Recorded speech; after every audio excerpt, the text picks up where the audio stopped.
Hi, it's Danielle. This is my perfume journal where I document my love of perfume. Every month, I share my most worn perfumes, I recap what I wore from my perfume tray, and I share some of the highlights from the month. Okay, so since I went on vacation this month, I was very much not true to my perfume tray at all. I wore a whopping one perfume from my tray all month, one, and it was Prada La Femme. So, Prada La Femme is in the category of those clean and creamy florals that I am loving lately. But the twist in this particular perfume is the beeswax note that adds like extra layers of sweet, waxy qualities to that like clean, lotiony, creamy profile. I think this one is probably going to be put on the back burner for now as we head into summer, as this one I learned does wear a little bit heavy on me, but I am really enjoying my decant of this perfume, and I think it's going to last me a good long while. So, what did I wear the most this month? We're going to start with two irises, one from my collection and a sample that I acquired on vacation. Okay, so the first iris is Prada Infusion from my collection. This is by far one of my easiest wears. It is powdery iris with just a touch of fresh green. It's simple, it's classic, it works every time, and there is just something about this infusion line that I love. It has this like diffusive, airy quality to everything in the line. These perfumes feel like they have been sprayed directly into a light breeze. And I think that's what makes them so wearable, so easygoing, so friendly. And it's funny because I think every review that I've ever read about this perfume in particular says that it's not long lasting, but I have never ever had that issue with this perfume. In fact, this is my go-to travel scent because it will stay on skin and clothing, for me anyway, for the duration of like an international flight. And I will often spray this into the neckline of whatever I'm going to wear on the plane because when the plane starts smelling plainy, I will just lift my neckline up over my nose and it feels like a little scented treat. So the second iris is Santa Maria Novella's Lyris, and I was really lucky that I was given two samples of this with my purchase at Santa Maria Novella. And I think that is the reason why this has made it to my most worn list this month.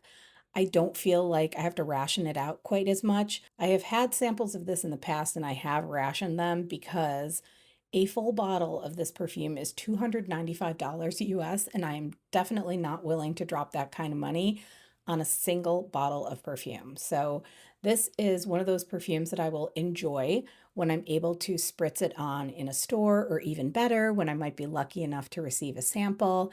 And I have to say, that is okay with me. Like, I can really love a perfume, like, really love it, and not feel like I have to have a whole entire bottle of it. There are limits to what I'm willing to spend on a perfume on a single bottle. There are limits to what I want to add into my collection based on like the number of bottles I currently have. And there are limits on whether I feel like I have enough other perfumes to choose from that are in a similar vein. So all of these things factor into my decision making when it comes to adding an actual bottle of perfume, especially one that costs over $100 or $150 to my collection. I can really love a perfume, and I really love this perfume, and not at all feel the urge to buy a bottle. So, anyway, about this perfume itself. So, obviously, this is an iris perfume, and the iris is the flower and the symbol of the city of Florence. So, it only makes sense that Santa Maria Novella, a Florence based perfume company, would create such a beautiful iris perfume.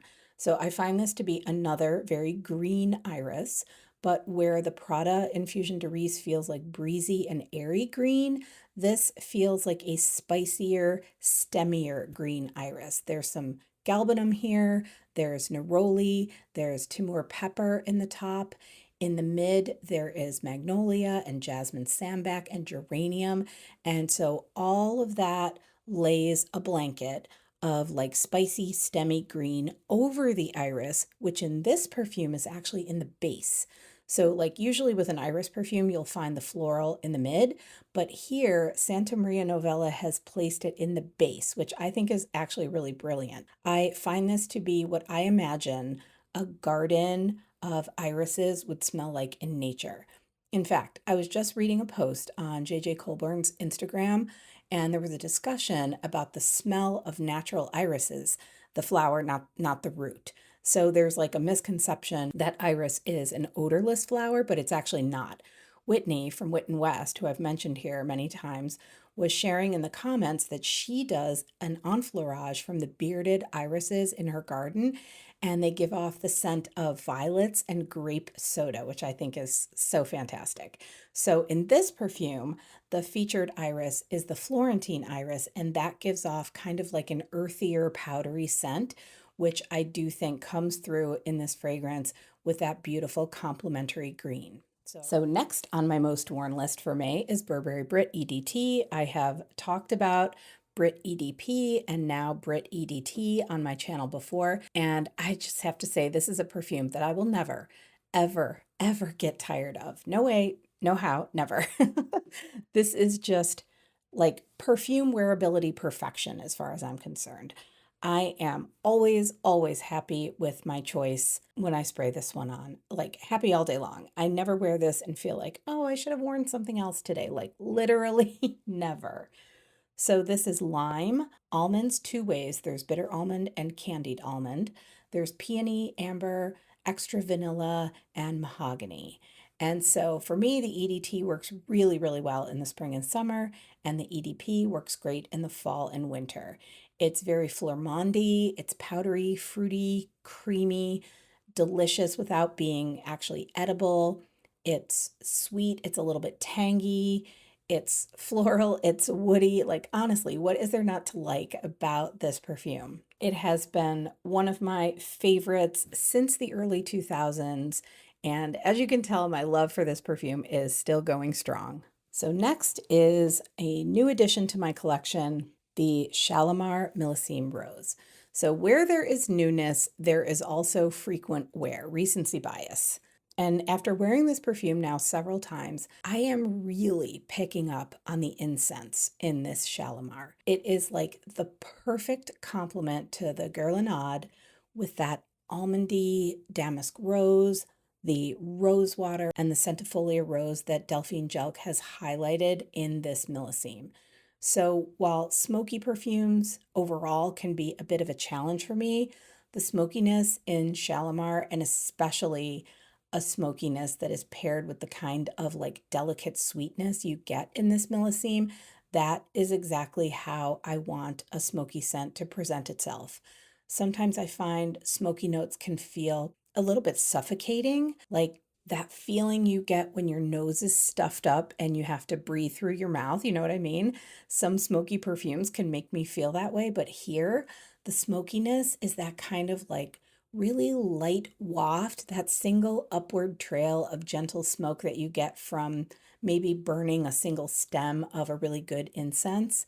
And so I'm really, really enjoying what this Millésime has to reveal more and more every time I wear it. And I'm also glad that I only need a spritz or two of any Shalimar to fully enjoy it, because that means that this bottle is going to last me a very long time. So next up again is Burberry Goddess. I still cannot seem to get enough of this business. This is lavender, vanilla, ginger, cacao. Heavenly, really, really heavenly. And I would like to formally, profusely apologize to the perfume universe for totally overlooking and poo-pooing this perfume when it was released. I feel like I have corrected the error of my ways successfully again this month. Yes, Burberry Goddess, I love it. It's fantastic. So I did a little experiment at the end of this month.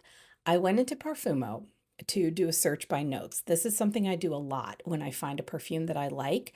I will look at the note list for that perfume, and then I will search various combinations of notes from that perfume and see what comes up, see what I discover. So what I found when I searched all four of the notes in Burberry Goddess is that basically everything that came up was either Goddess or a dupe for Goddess.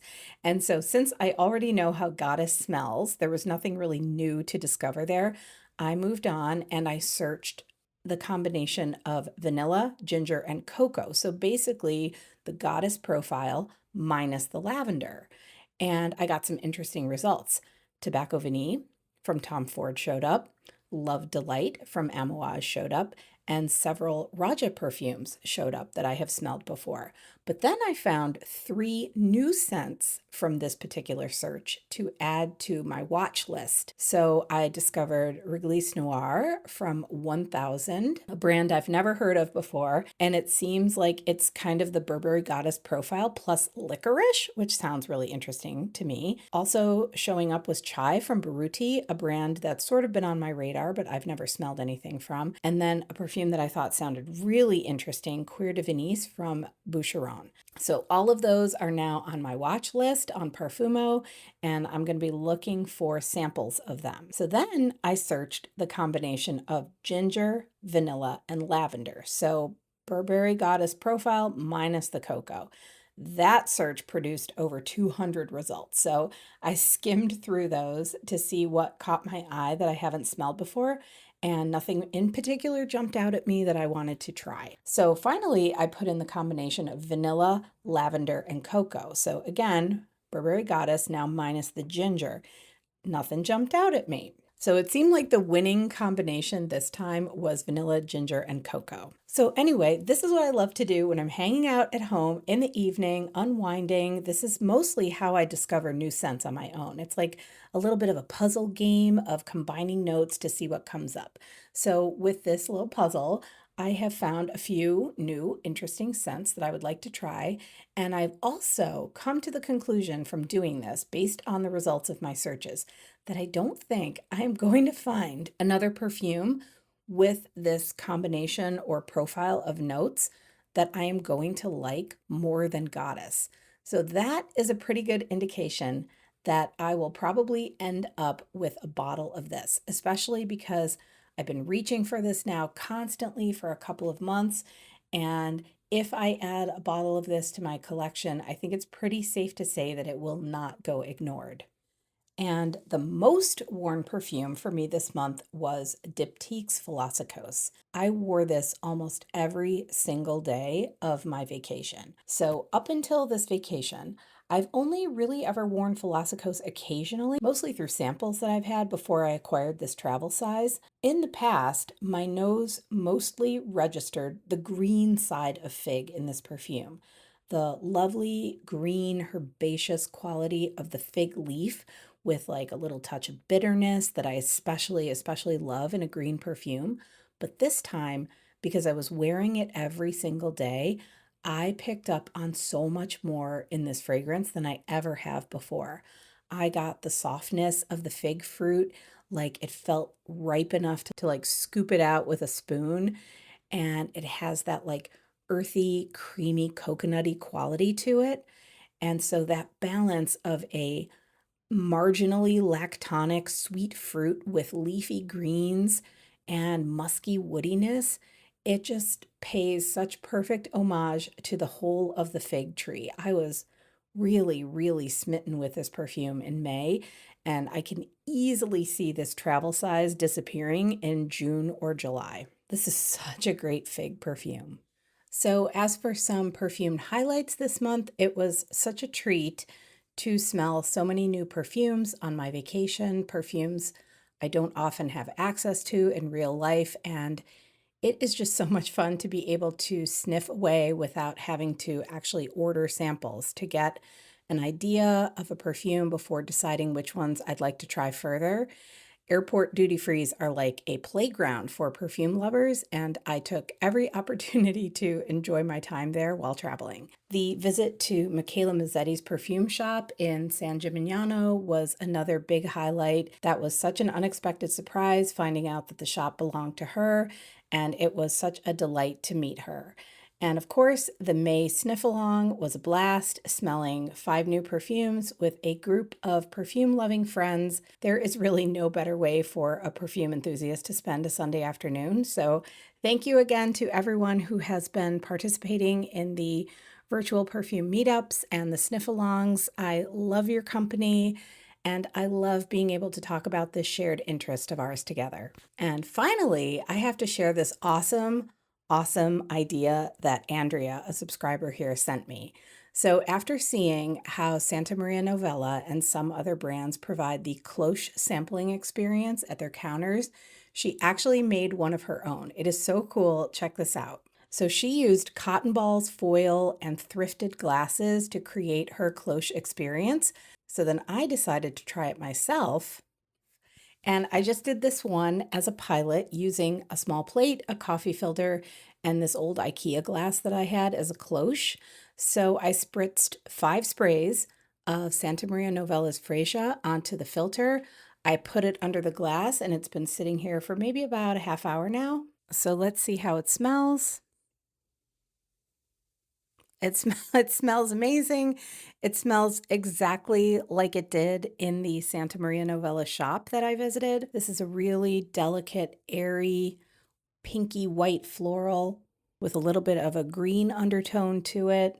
It really does capture the breeziness of a freesia blossom. And this is such a fun way of experimenting with smelling your own perfumes. It's a totally different experience than if you put it on a blotter, and also a completely different experience than if you put it on your skin.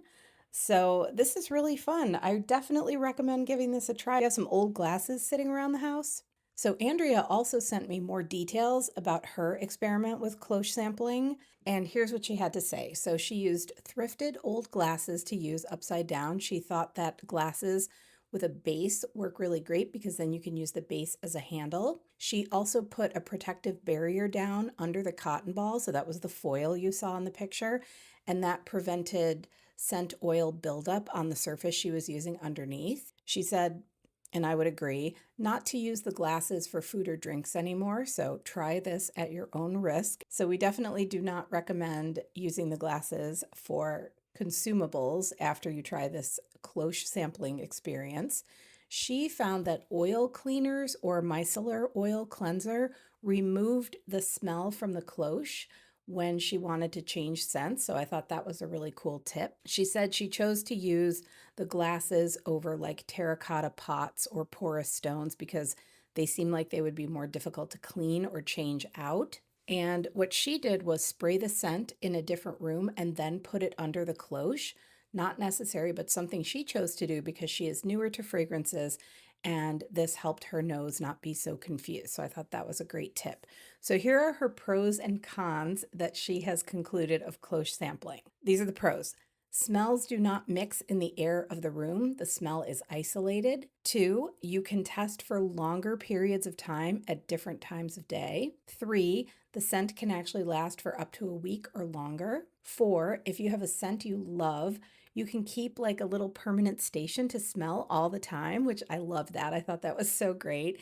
And there is the potential to pre-test scent layering if you like hold up 2 cloches at one time and smell them together, kind of like waft them in the air. So the cons are that the perfumes are going to smell different on skin, but she definitely found that you get a fuller picture than a blotter or an air spray. So now I'm thinking that I would like to host another perfume party at my house for some friends and family, thrift some glasses and other materials for the experience. I thought it would look really cool to have all different glasses and plates as the cloches, and then maybe set up a little cloche sniffing station for some of the perfumes that I think are pretty universally likable that people might not have smelled before. That would be so much fun. So thank you, thank you, thank you, Andrea, for sharing this awesome idea with me and for all of the details of your experience so that we can try it too. And thank you for giving me permission to share this with everyone. I think it is so cool and I love that you did it. And it has inspired me to jump right in and try it for myself. And now I want to host another perfume party at my house with a cloche sampling station. This was super fun. Thanks again, Andrea. I really love that you contacted me about this great idea. So I think that's it for May. I would love to know what you have been wearing lately and if any perfumes have really captured you recently. I really appreciate you watching my videos. If you have subscribed to the channel, thank you so much for that. And thanks for all the lovely chats and comments. I really love them. I hope you have a fantastic day, and I'll see you in the next video. Bye.